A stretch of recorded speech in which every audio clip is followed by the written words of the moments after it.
আপনি জানেন শাশুড়ি আর বউয়ের মধ্যে অধিকাংশ সময় কেন ঝগড়া লাগে? বউ মনে করে যেটা তার স্বামী, কিন্তু তার শাশুড়ির বাচ্চা কাচ্চা না, শুধু তার স্বামী, শুধু তার স্বামী। এই ছেলের যে মা বাপ আছে, এই ছেলে যে কারো আরো বেশি নিকটে আপন, এই ছেলে যে কারো আরো অতি আদরের, স্নেহের এবং বাধ্য থাকার মতো, এই ছেলে অনুগত্য করার মতো যে লোক এই পৃথিবীতে বেঁচে আছে, বউর এটা ভুলে যায়। তো মারা অনেক সময় দেখে যে মানে ছেলের বউদেরকে কম্পিটিটর হিসেবে নেয়, প্রতিযোগী হিসেবে নেয়। ওয়াই?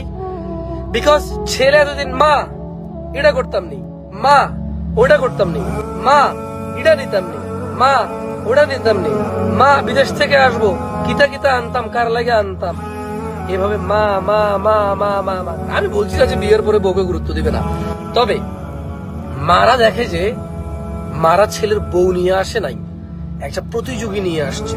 মাদেরও কিছু সতর্ক হওয়া উচিত। আমি বলবো না যে সব বউদের দোষ, বাট আমি আজকে একটা টপিক, একটা সাবজেক্ট নিয়ে কথা বলছি, সেজন্য এই বিষয়ে কথা বলতেছি। মানে ছেলের বউরা পরিবারের বংশ বিস্তারের, পরিবারের মর্যাদার নতুন একটা সদস্য না হয়ে শাশুড়িদের কাছে প্রতিযোগী হিসেবে হয়ে উঠছে। আর ছেলের বউরা এটা ভুলে যায় যে আমার স্বামী হওয়ার 20 বছর আগ থেকে এ অন্য কারো ছেলে মেয়ে, 25 বছর আগ থেকে অন্য কারো ছেলে মেয়ে।